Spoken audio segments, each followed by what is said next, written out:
Salut Martine. Allô Pascal! La semaine dernière, dans le fond, là, on ignorait encore le sujet qu'on allait aborder aujourd'hui, là, au prochain épisode.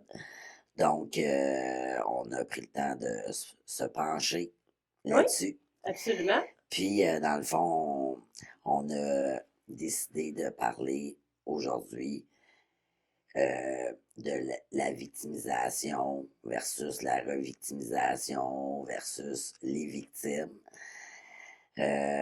Donc, c'est ça, tu vas débuter Oui, par quelques petites définitions pour justement démêler tout ça. Puis après ça, on va l'aborder un petit peu plus concrètement avec certains exemples. absolument. Parce que, tu sais, dans le fond, là, le mot victime, c'est un mot qui fait peur, OK? Donc, tu sais, si on le prend, là, à lui seul, qu'est-ce que ça veut dire? La victime, c'est quelqu'un qui subit un acte criminel. Point. Après ça, ben, c'est sûr qu'il y a plein d'interprétations, on pourra en reparler Mm. après, mais c'est la définition, là, de victime, c'est ça. OK? C'est quelqu'un qui a subi un acte criminel. On arrête là. Après ça, il y a la victimisation. Là, il y a deux définitions à la victimisation. La victimisation, c'est dans le fond, dans le terme dans lequel je vais l'utiliser en premier, c'est un anglicisme, dans le fond, OK?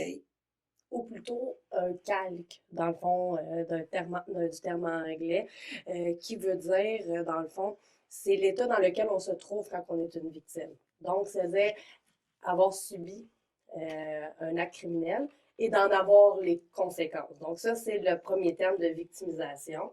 On a été mis dans une position de victime, dans le fond.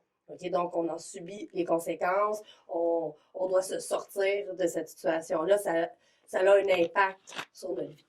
Sinon, ben, il y a l'autre terme, victimisation, qui lui est très francophone, qui est l'action de se victimiser. Donc, on en parlera davantage. Mais ça, c'est les premières définitions. Donc, je voulais dire que victimisation a deux définitions. Donc, c'est pour ça que des fois, ça peut porter à confusion. Mhm. Et bien, il y a la revictimisation qui peut être aussi la victimisation secondaire. Dans le fond, qui est l'action de remettre la personne qui a été victime d'un acte criminel dans sa position de victime. Je ne sais pas si je suis claire. Ouais, ben, en tout cas, je te suis. Okay. Puis, il y a aussi la polyvictimisation, qui est ben, le fait d'avoir été plusieurs fois victime dans sa vie d'actes criminels. Donc là, ça amène encore plus de difficultés. OK. Euh, Là, tu dis, bon, plusieurs fois. Donc, est-ce que c'est plusieurs fois avec la même personne, par exemple, ou plusieurs éléments séparés avec justement des endroits, des personnes différentes? Ben, tu sais, il y a, dans le fond, dans les polyvictimisations, dans le fond, on peut avoir le fait que ça soit un caractère répétitif et récurrent. Donc, un peu comme l'intimidation, là, ça arrive souvent, mais plusieurs types de violences différentes.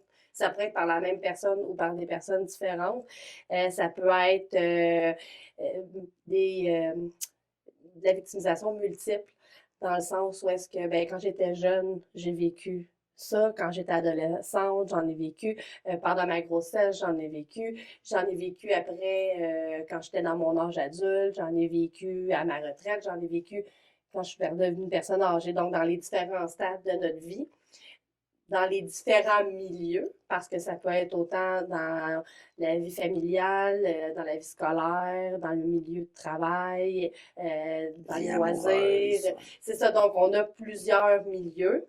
Il y a les types de violence aussi, parce que ça peut être des agressions sexuelles, ça peut être de la violence conjugale, ça peut être de la maltraitance, de l'intimidation, ça pourrait être aussi un hold-up. C'est un acte de violence qui, dans le fond, qui te met en position de victime. Mhm. Tu sais, à la limite, ça pourrait être hit and run, quelqu'un qui te rentre dedans puis qui se sauve. Ça a des conséquences. C'est plus juste un accident de voiture quand il y a un délit de fuite par la suite. Donc, tu sais, c'est toutes des situations comme ça qui rend les choses vraiment plus complexes, mais c'est toutes des situations qui peuvent rendre les personnes victimes à plusieurs reprises dans leur vie. OK. Donc, c'est ça, c'est la base. Puis, il y a la co-occurrence des formes de violence, là. Mais ça, c'est quand tu vis deux formes de violence par la même personne pendant un laps de temps. Donc, Deux ou plus, deux là. ou plus, à Ouais. partir de deux, qui est dans le fond la violence familiale, souvent, et la violence conjugale en fait partie, là, parce que c'est rarement juste une forme de violence, là. Tout Il y à en a fait. Ouais. plusieurs. Donc, tu sais, c'est parce que tout ce que je viens de nommer, c'est aussi des prédispositions à revivre la violence. OK. En plus d'être une conséquence, C'est une un ou un des facteur de causes. Ouais. risque. En fait, on sort pas là, du cycle, là. Donc, tout ce que je viens de nommer, c'est soit des facteurs de risque ou des conséquences. Ça a les deux le même effet. Donc, rendu là, ben, c'est la décision qu'on va prendre en tant que victime qui peut avoir un impact sur la suite. Tout à fait. Ouais. Parce que c'est pas parce qu'il y a des facteurs de risque ou des conséquences qu'on peut pas aller au-delà de ça, là. Oui, c'est un cercle qui tourne puis qui peut nous entraîner, mais je veux dire, c'est pas une fin en soi. Tout à fait. Puis d'ailleurs, justement, je fais juste une petite parenthèse. D'ici quelques semaines, c'est un sujet que on va traiter, c'est-à-dire la reprise de pouvoir, des Oui, notions de... Le terme qui est utilisé souvent, c'est empowerment. oui. Donc, on va parler de ça pour justement sortir de cet engrenage-là. Donc là, ce qui m'intéresse davantage, c'est le mot victimisation. OK? Puis, tu sais, il faut vraiment faire la part des choses, puis je veux vraiment que le monde comprenne. Dans la victimisation, c'est normal, lorsqu'on est victime d'un acte criminel, d'avoir une période où est-ce qu'on ne va pas bien, Mhm. où est-ce qu'on peut ne pas être capable de faire des choses. Et chaque personne réagit de façon différente, notamment par rapport au type de violence vécue, par rapport à son passé, par rapport... Il y a plein de choses qui rentrent en ligne de compte, donc on ne peut pas juger la réaction d'une victime. OK? Donc ça, c'est la première des choses. Donc, la victimisation, c'est les conséquences directes d'une personne qui a vécu dont on ne peut pas juger parce qu'on n'est pas à sa place. Tout à fait. L'autre victimisation, c'est ce qui est plate parce que ça fait de l'ombre aux victimes, c'est les personnes qui utilisent la victimisation. OK? Donc, de façon. Des fois, il y a des personnes qui ont vraiment vécu, ils ont vraiment été victimes, Mhm. qui vont l'utiliser, puis il y a des personnes qui n'ont jamais été une victime qui vont l'utiliser. Donc, c'est là que je veux qu'on aille tricoter un peu pour démêler. Dans le fond, il se peut qu'une personne qui a vécu de la violence puis qui a était dans sa période de victimisation au départ, se soit rendu compte qu'elle avait des gains par rapport à ça. On en reparlera là, éventuellement, là, mais il y a des choses qui nous font penser à ça dans notre pratique. Donc, elle se sent peut-être incapable de faire des choses ou qu'elle a de la difficulté, puis elle se rend compte que les gens autour de elle veulent l'aider. Donc là, on parle d'une victime qui va utiliser sa position de victime, donc pour avoir des gains. Mais il y a aussi des personnes qui n'ont jamais eu de réels événements traumatiques qui vont se mettre dans une position de victime. Donc, quand on parle d'une position de victime, donc de se victimiser, ben, c'est de se plaindre, de dire que tout, comment je peux l'expliquer, c'est jamais de leur faute. Il n'y a rien qui est de leur faute. Là. Tout tombe du ciel, tout est une catastrophe monumentale. Ils peuvent pas rien faire pour changer ça. C'est leur karma. Leur situation est toujours pire que celle des autres. C'est un discours souvent justement négatif et dramatique ou dramaturge. Là. Je sais Oui. pas lequel est le plus approprié à utiliser, là, mais c'est dans cette voie-là. Oui, donc, tu sais, je veux dire, on est dans l'optique d'une fatalité, là. C'est comme toujours une tragédie grecque, là. Mm. Puis, tu sais, je veux dire, la seule conclusion possible, c'est un drame, là. Ça va finir en catastrophe.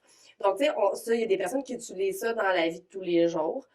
Puis, il y a des victimes qui l'utilisent aussi parce qu'il y a des gains qui sont reliés à ça. Ce qu'il faut comprendre, c'est que ces personnes-là, ben, ils peuvent sortir de ça. comme tu as nommé, on va en parler. Mhm. L'empowerment qui permet justement de sortir de cette position-là. Puis quand je dis que les personnes se victimisent, là, mon objectif, c'est pas que vous commencez à penser que ces personnes-là, c'est pas des bonnes personnes. OK? Je veux dire, si une victime se victimise, elle a quelque chose à réparer en dedans d'elle, là. Tout à fait. Tout à fait, parce que justement, ce que j'allais ajouter, c'est que une personne peut ne jamais avoir utilisé ces attitudes-là, en quelque sorte, ces mécanismes-là. Puis là, suite à un événement traumatique, ben là, va réaliser en quelque sorte l'attention, l'affection, le temps que les autres personnes peuvent lui consacrer et tout. Fait que oui, sur le coup, c'est dans une situation, entre guillemets, de survie, d'urgence. Mais certaines personnes, comme tu dis, qui ont des lacunes, des manques, des grosses blessures, tu sais, qui n'ont pas été nécessairement travaillées, entre guillemets, ben là, ça peut venir nourrir, là, justement, une forme de vide, comme tu dis.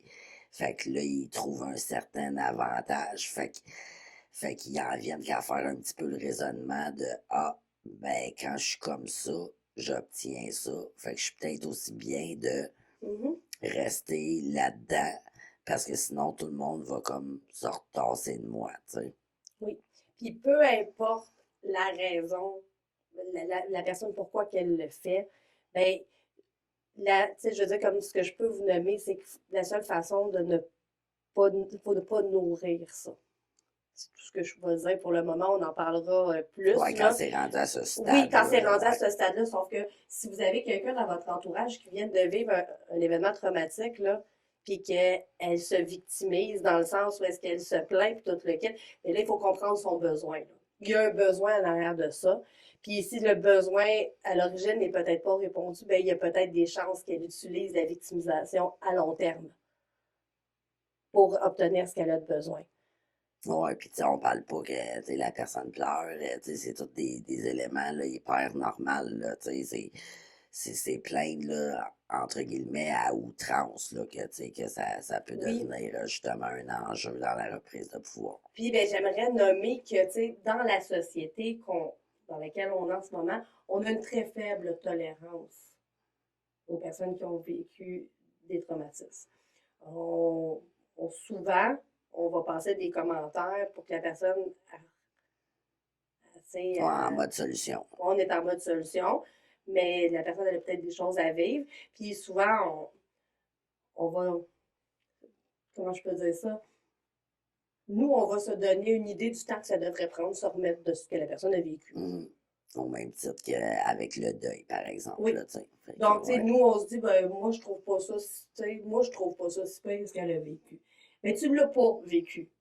Puis t'as pas son bagage, comme tu as dit tout à l'heure, parce que Oui. qu'est-ce qui peut nous apparaître comme étant un événement, pardon, ou un incident relativement banal, ben pour cette personne-là, c'est peut-être la pointe de l'iceberg, là, tu sais, ou la cerise sur le sundae, là, c'est avec son bagage, ses mécanismes, puis là, rendu là, cette fois-là, c'était comme la fois de trop, puis que là, Ben, la polyvictimisation, hum, comme je disais, tu sais, je veux dire, quelqu'un qui n'a jamais rien vécu de traumatique pourrait me dire, ben, c'est pas si pire. Mais la personne que ça fait plusieurs événements, ben, non.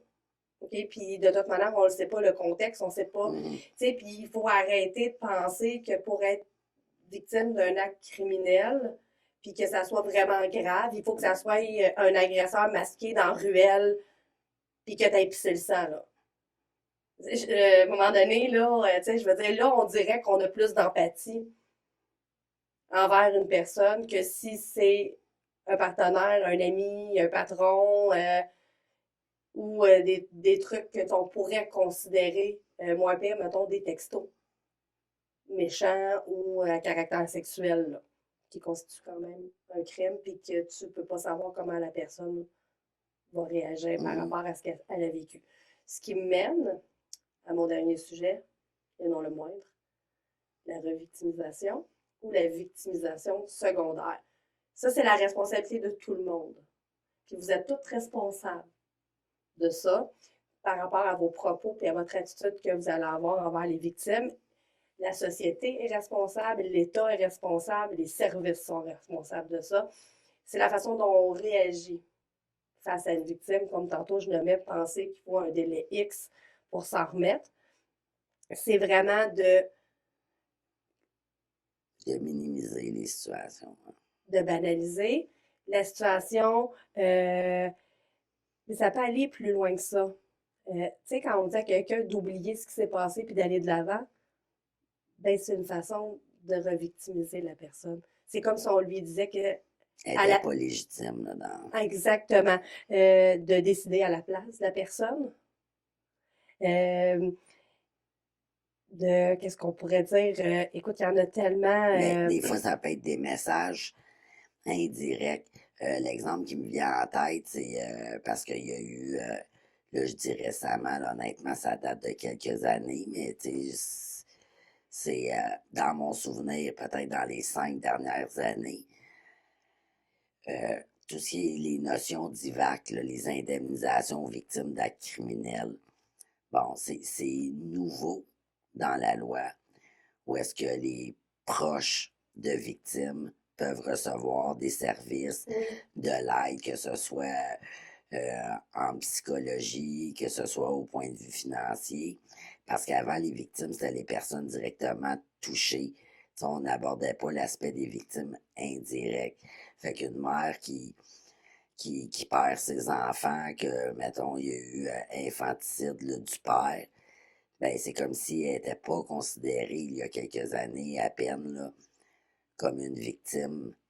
oui, Puis on s'entend que c'était une victime directe là, de la situation. absolument. Fait que quand le système ou les lois t'envoient des messages comme ça, que, on va dire quasiment, ben, c'est pas toi qui es concerné directement. Fait que t'as pas à recevoir de l'aide, t'es pas supposé en avoir. Mais on C'est décide pas à la dit, place c'est de ça. l'autre si c'est ça son besoin, C'est là. pas dit directement, mais c'est le message sous-jacent, là, tu sais. On peut aller plus loin, là. Tu sais, quand une personne se fait agresser sexuellement, là, la fameuse question, t'es habillé comment?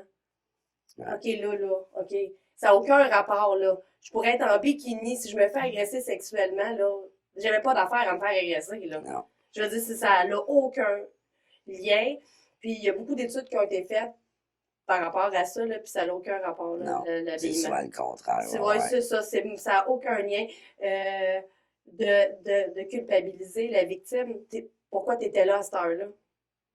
Si la personne, en plus, était alcoolisée Oui, ou sous influence là, de substances quelconques, bon, ben ça aussi, tu sais, ça peut être un enjeu au niveau du système judiciaire. Fait que l'habillement, ta consommation, si tel est le cas, si tu as un diagnostic en santé mentale, tu sais, tout ça va être utilisé contre toi, là, d'une certaine façon. ou Fait pour que, créer le doute. Puis sinon, ben, c'est de ne pas croire quelqu'un qui dit qu'il a vécu un acte criminel, que ce soit sexuel, au niveau sexuel ou de violence quelconque, de ne pas la croire. T'es sûr que c'est ça qui est arrivé?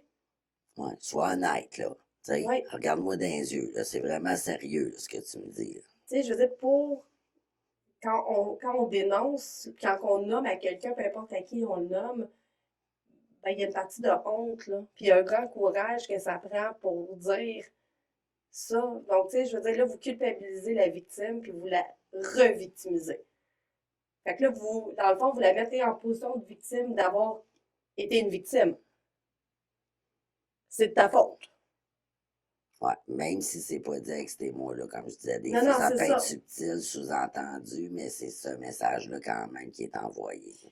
Puis, tu sais, il y en a partout de ça, ne serait-ce que dans le système de justice. Mhm.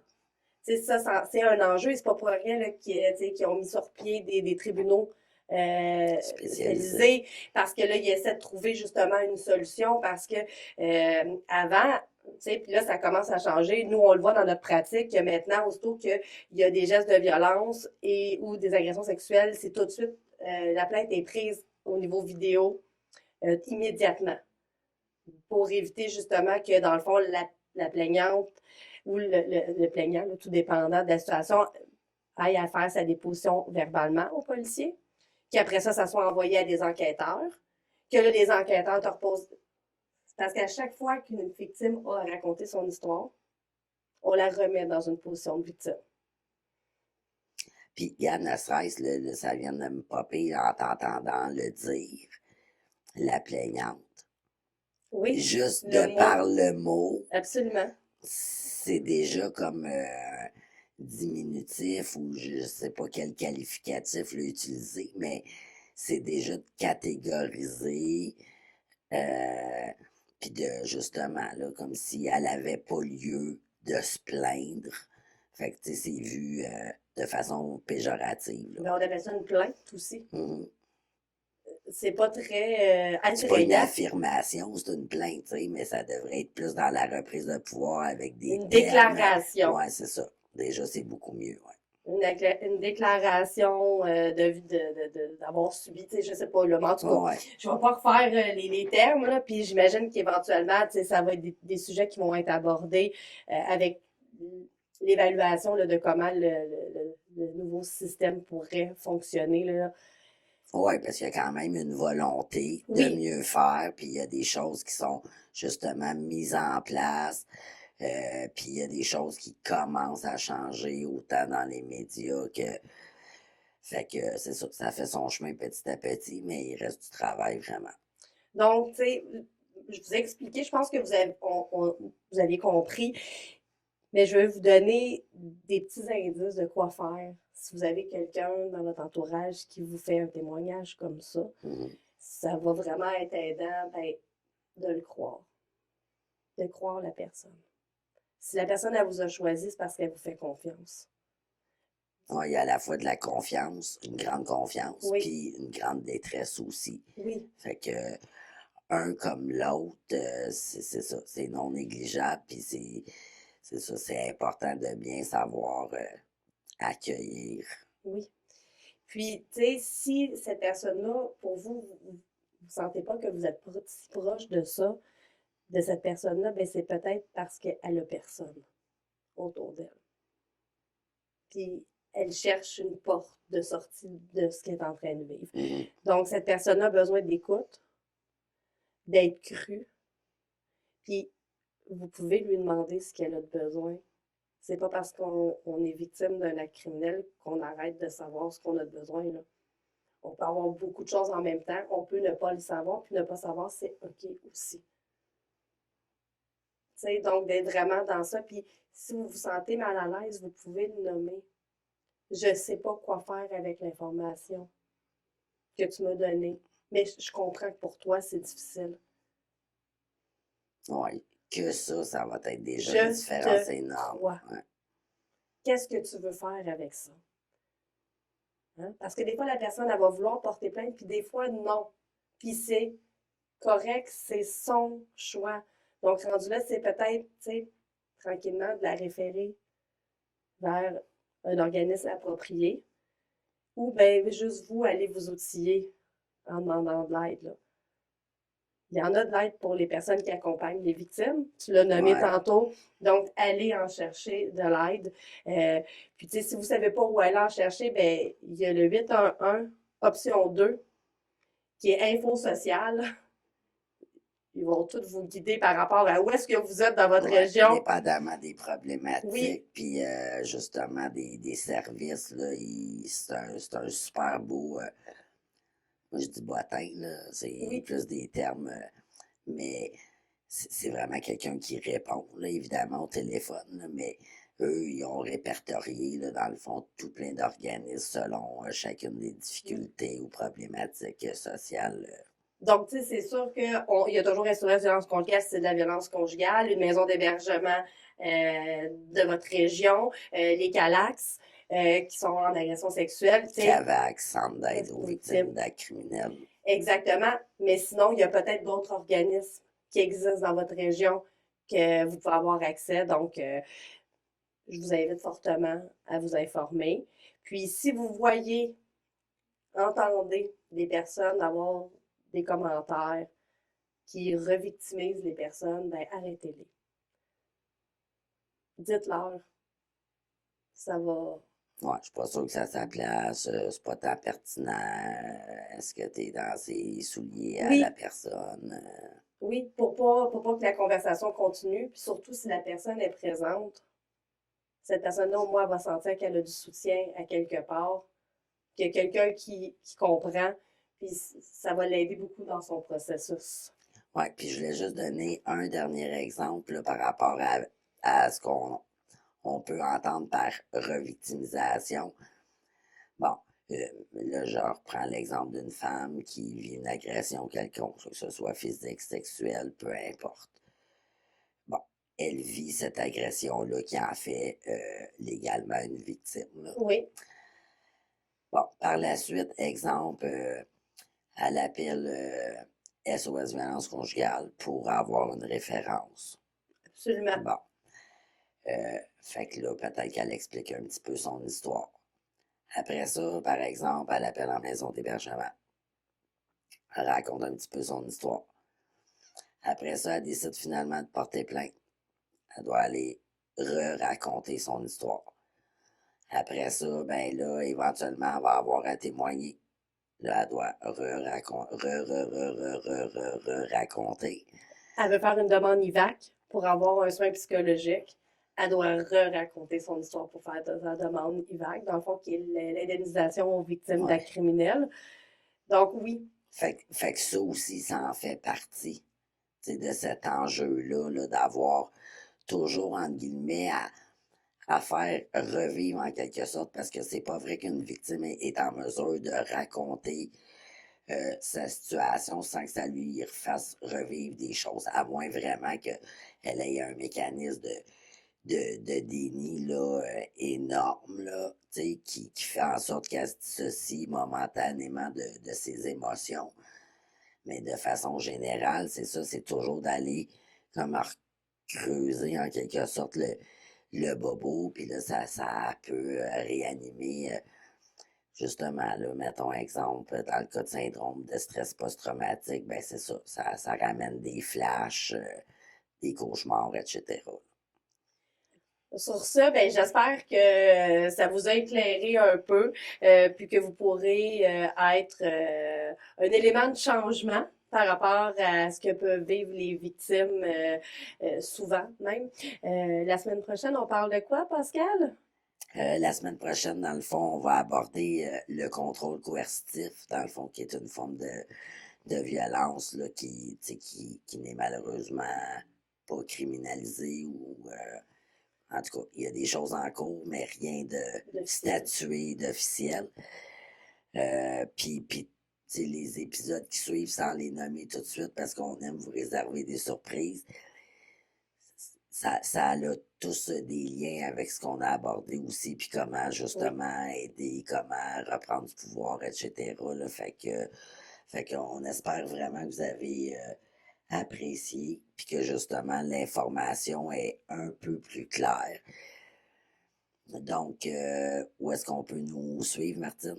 Ben, pour nous écouter, vous pouvez le faire en visuel sur YouTube. Vous pouvez le faire en audio seulement. Buzzsprout, j'aime vraiment ça dire ça. Spotify, Apple Podcasts, Google Podcasts, Amazon Music. Sinon, ben, si vous voulez juste nous suivre sur les réseaux sociaux pour voir ce qu'on publie puis nous jaser, ben, on est sur Facebook, Instagram, TikTok, Twitter. Donc, choisissez votre plateforme préférée. Venez nous jaser, venez nous écouter, puis prenez soin de vous. à la semaine prochaine! Bye.